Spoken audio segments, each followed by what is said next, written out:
सामाजिक दायित्वों का निर्वहन करे। तो वो पिता भी चाहते थे कि मेरी पुत्री का विवाह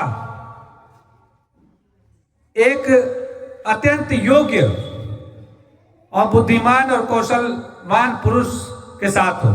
और तीनों भाई एक से एक दक्ष थे। पिता को पुत्री ने कहा,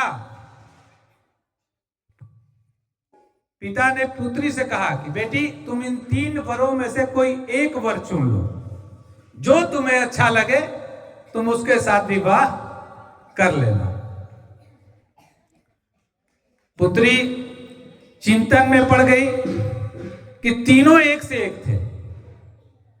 अब मैं इसमें से किसको छोड़ूं और किसके साथ विवाह करूं? ये बड़ी विकट समस्या आ गई उसके सामने, क्योंकि एक से बढ़ के एक थे तीनों। वो सोचने लगी, लेकिन वो निर्णय नहीं ले पा रही थी। निर्णय नहीं ली और उसने क्या किया? आत्महत्या कर ली। यानी सही निर्णय न लेने के कारण उसने अपने जीवन को ही खत्म कर दिया कि मैं ये तीनों में से मैं किसी को भी छोड़ने लायक ये तीनों में से कोई नहीं है, मैं किसको छोड़ूं?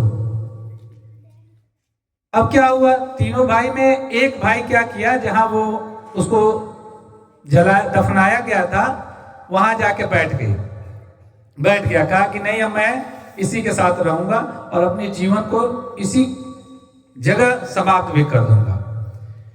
एक भाई क्या किया? सन्यासी बन गया, जगह जगह घूमने लगा, फकीर बन गया। और ऐसा उसका विचार था कि कोई ना कोई मुझको ऐसा जरूर मिलेगा कि कोई मंत्र देगा जिससे मैं इसको जीवित कर दूंगा।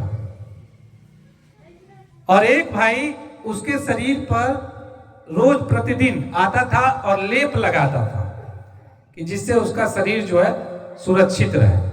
घूमने के क्रम में उस फकीर को एक मंत्र मिल गया और जीवित करने का। जैसे ही उसको गुरु ने वो मंत्र दिया, वो भागता हुआ उस जगह पर पहुंचा और उसने क्या किया? उस मंत्र को मारा और उसमें से वो कन्या फिर जीवित होकर खड़ी हो गई। फिर समस्या वही आ गई कि तुम तीनों में से किसको चुनोगी? क्या लगता है? अब आप बताइए, किसको चुनना चाहिए?